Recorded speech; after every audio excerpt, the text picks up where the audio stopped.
Et notre premier invité est Bastien Parisot, responsable des campagnes numériques de la France Insoumise. Bonjour. Bonjour. Je voulais vous avoir sur le plateau parce qu'il y a l'entreprise Sefber qui lance un observatoire du cyberharcèlement des personnalités politiques en ligne pour sonner l'alarme sur le cyberharcèlement qui est devenu vraiment un fléau dans la société. Et il s'avère que pour cette première étude, sur 250 000 messages jugés problématiques, reçus par 27 personnalités politique, c'est Jean-Luc Mélenchon qui a la palme, qui est le plus cyberharcelé. Première place du classement avec un taux de toxicité, c'est-à-dire le rapport entre le nombre de commentaires reçus et le nombre de commentaires problématiques de 80%, et 22% de la totalité des messages toxiques qui sont envoyés aux 27 personnalités. Alors il y a au sein des personnalités, vous avez Bruno Le Maire, Jordan Bardella, Marine Le Pen, Éric Zemmour, vous avez tout le monde, Emmanuel Macron évidemment, mais c'est de loin Jean-Luc Mélenchon qui attire la haine des internautes. Pourquoi ? D'abord, Jean-Luc Mélenchon, c'est une personnalité qui est très suivie sur les réseaux sociaux. Quand on parle de Jean-Luc Mélenchon, il faut juste comprendre ça. C'est 1 million de personnes qui le suivent sur YouTube, c'est 2,6 millions sur TikTok et c'est 2,8 millions sur Twitter. C'est-à-dire que si vous retirez Emmanuel Macron, ce qui est logique, il est président de la République, c'est la personnalité politique la plus suivie sur les réseaux sociaux. Donc, de fait, déjà, c'est celui qui a le plus d'audience. Donc, si on se contente de compter en quantité, c'est assez logique que ce soit lui. Mais sur le fond, pourquoi ? Je pense qu'il y a une réponse qui est relativement simple. Jean-Luc Mélenchon, vous ne pouvez pas l'attraper sur des condamnations qu'il aurait reçues parce qu'il aurait, je sais pas quoi, détourné, je sais pas quoi. Il l'a pas fait. Il n'a pas été condamné. Donc ses adversaires politiques essayent de trouver une façon de salir son image, salir sa réputation. Et la façon qu'ils ont essayé de mettre en place depuis maintenant, Donc,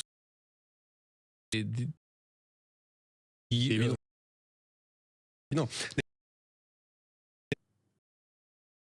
Que de dire, voilà, il y a du harcèlement en ligne, elle donne aussi des indications sur la forme du harcèlement et surtout la nature du harcèlement. C'est-à-dire 80% des commentaires toxiques, ce sont des insultes et des messages de haine sur des questions identitaires. C'est écrit noir sur blanc dans l'étude, avec cette citation, là je cite, encourage la haine ou la discrimination basée sur l'identité.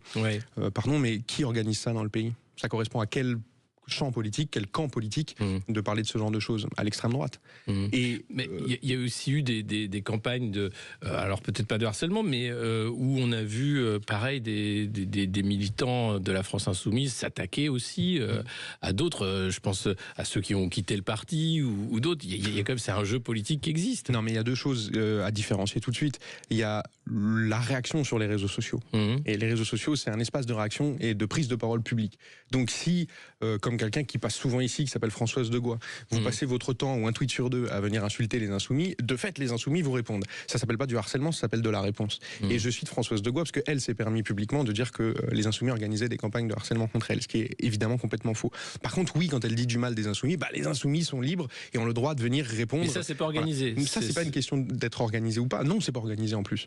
Non, pardon, les insoumis, la force qu'on a, l'une des forces qu'on a sur les réseaux sociaux, c'est que nos militants utilisent très bien les réseaux sociaux. Ils ont les codes, ils ont les pratiques, etc. Donc ils savent répondre, ils savent interpeller.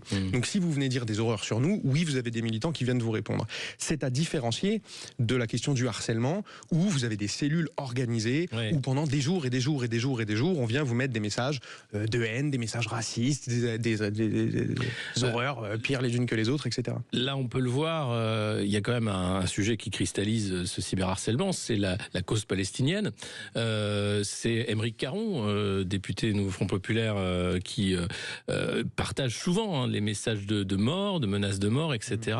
Rima Hassan également, qui est attaquée pas seulement sur les réseaux sociaux, mais par la presse aussi, avec des Canard enchaîné qui parlait de Lady Gaza, par exemple.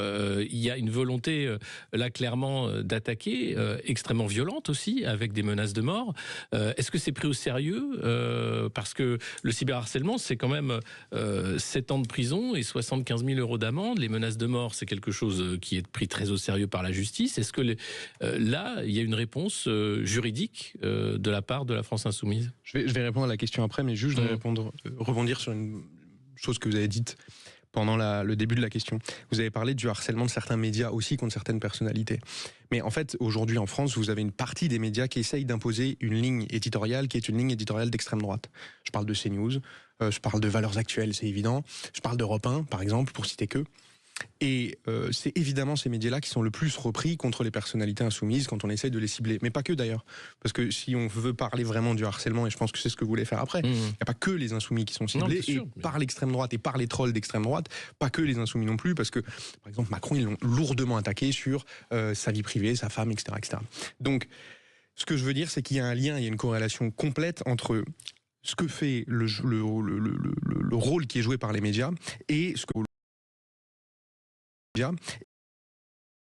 c'est-à-dire qu'il les cartes par les cités un peu plus tôt. Et c'est toujours la même méthode, Et juste, je voulais aussi vous dire ça, c'est que on l'observe en France sur les réseaux sociaux, mais on l'observe aussi ailleurs dans le monde. Si vous faites un pas en arrière et que vous retournez en 2018 à l'élection de Bolsonaro au Brésil, d'ailleurs il y a un documentaire qui était sorti sur Arte qui est absolument formidable et qu'il faut voir si vous pouvez, qui s'appelle La Fabrique du consentement. C'est une série de documentaires et il y en a un numéro spécial, un épisode sur l'élection de Bolsonaro.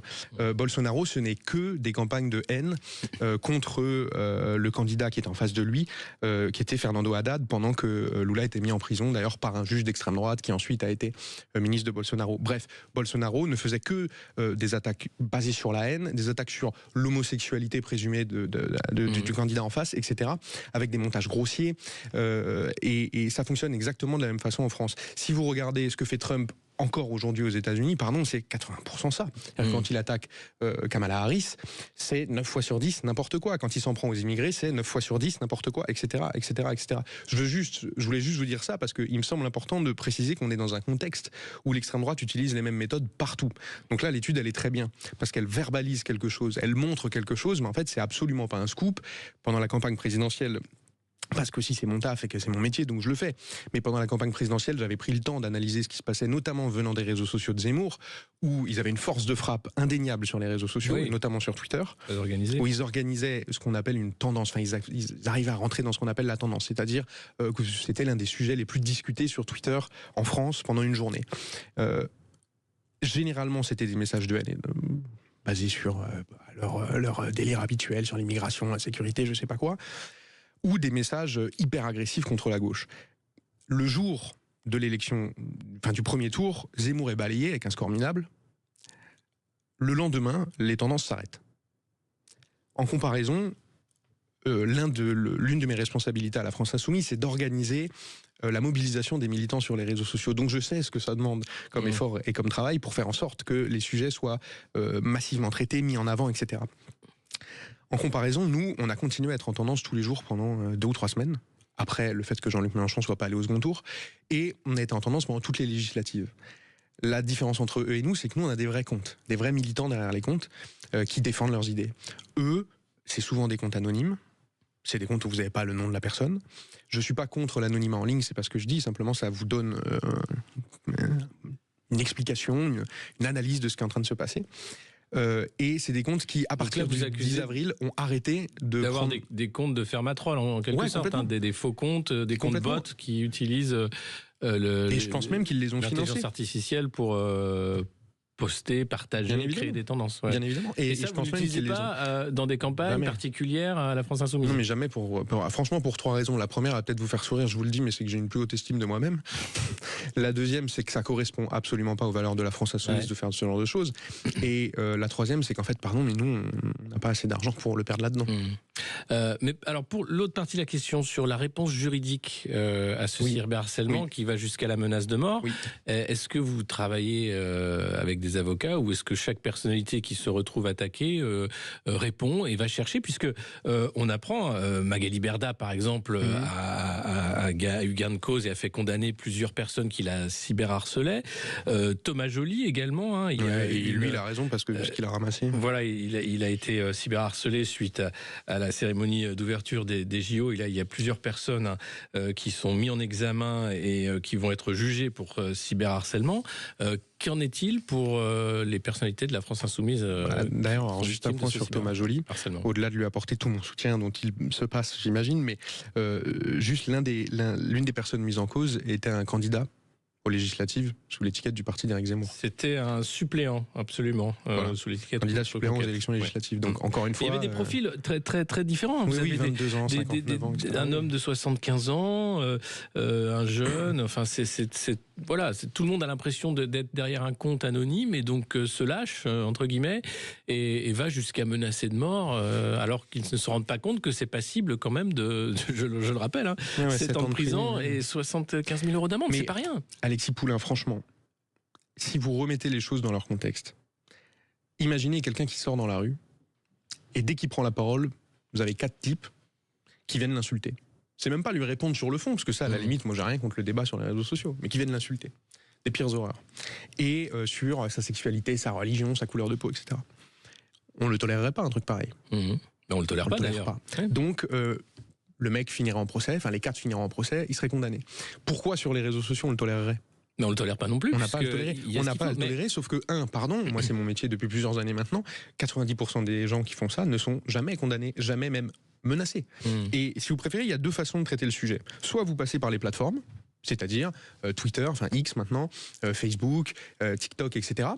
Et vous voyez avec eux pour que eux fassent le travail, sauf qu'ils ne le font pas, et ils ne le font pas pour le travail. Pourquoi ? La forme. Plus il y a de vues, plus ils peuvent vendre cher l'espace publicitaire. Or, les campagnes de diffamation, de harcèlement contre une personnalité, par exemple celle de Jean-Luc Mélenchon, créent de façon logique et nécessaire, enfin pas nécessaire du tout d'ailleurs, mais logique, évidemment des interactions, évidemment des vues, etc. etc. Donc il se passe des choses sur la plateforme. Donc puisqu'il se passe des choses sur la plateforme, il y a plus de vues sur les tweets. Donc s'il y a plus de vues sur les tweets, ils peuvent dire on va vendre plus cher notre espace. Donc ils ne traitent pas le problème, ni eux, ni le groupe Meta, Facebook, Instagram, etc. La deuxième façon de traiter le problème, c'est de passer par le pouvoir politique. Et le pouvoir politique sur le sujet, mais il fait rien. Il fait rien, et les seuls qui ont factuellement été condamnés, enfin les seuls exemples que j'ai en tête en tout cas, peut-être que vous en avez d'autres, mais les seuls que j'ai en tête de personnes, d'utilisateurs des réseaux sociaux qui ont été condamnés pour avoir dit du mal d'une personnalité politique, c'est quand ça concerne Emmanuel Macron. Jusqu'à pas d'autres exemples. Oui, Thomas Joly, Emmanuel Macron, mais sur et c'est pas des choses à prendre à la légère. D'abord, le problème du harcèlement, c'est un problème qui est plus large que sur les réseaux sociaux, parce que par exemple le harcèlement au collège, qui fait des ravages, et le problème des réseaux sociaux, c'est que c'est H24. Et on fait vraiment pas grand-chose politiquement aujourd'hui pour prendre mais je voudrais juste vous rappeler un truc. Jean-Luc Mélenchon, il y a des gens qui sont en prison aujourd'hui parce qu'ils avaient des projets d'assassinat contre lui. Donc il faut comprendre que, ok, c'est que numérique. Ok, 9 fois sur 10, il se passe rien. Sauf que moi, j'ai un exemple d'un militant dont je tairai le nom, qui un jour, il se faisait harceler en ligne depuis des mois, près de la ville où il était étudiant. Et un jour, il y a des mecs qui sont venus lui casser la gueule quand il rentrait de la fac. C'est-à-dire que vous ne pouvez pas nier le fait qu'un jour, ça peut pousser des gens à passer. Mais justement, c'est pour ça, ma question, c'est quelle est la réponse juridique que vous apportez à cette violence en ligne ? Nous, on ne peut pas apporter de réponse. Qu'est-ce que vous voulez que je fasse ? Avec des avocats, aller si, bien sûr qu'on peut le faire, sauf qu'en fait, c'est des comptes anonymes, que les plateformes ne nous donnent pas nécessairement l'identité de la personne, que la police donne pas suite, il n'y a pas d'enquête spécifique sur le sujet, et que donc vous pouvez toujours essayer d'aller le faire, mais ça ne sert à l'heure actuelle absolument à rien. Et ça, franchement, je suis sûr que les gens qui nous écoutent peuvent être d'accord avec moi là-dessus, qu'ils soient d'accord politiquement ou pas avec la France Insoumise. En fait, c'est complètement anormal. Vous n'avez pas à subir du harcèlement, peu importe vos opinions politiques. Et donc, que ce soit Jean-Luc Mélenchon, et à la limite, Jean-Luc Mélenchon, je vais vous dire un truc, il a l'expérience qu'il a, il a l'intelligence qu'il a, et donc il est en mesure de se protéger de ça. Quand ça tombe sur un militant politique, je discutais avec un militant hier, il a 20 ans. Et il se fait harceler, mais de façon sérieuse. Le mec reçoit des messages de mort, des menaces de mort, etc. tous les jours. Pour lui, c'est pas le même exercice et ça veut pas dire la même chose. Il a pas la même expérience dans la vie, il a pas le même recul, etc., etc. Donc, c'est un vrai sujet. Et c'est un sujet sur lequel, pour l'instant, politiquement, il se passe rien. J'espère bien qu'un jour, on gérera ce problème-là. J'espère aussi. C'est pour ça que Sefbert a décidé de publier maintenant mensuellement ce baromètre de cyberharcèlement des personnalités pour montrer que si ça touche les personnalités, ça touche, comme vous le dites, les militants, mais aussi les personnes lambda, les écoliers. Et c'est un problème de société beaucoup plus large. Merci beaucoup, merci à vous, Bastien Parisot, d'avoir répondu à nos questions.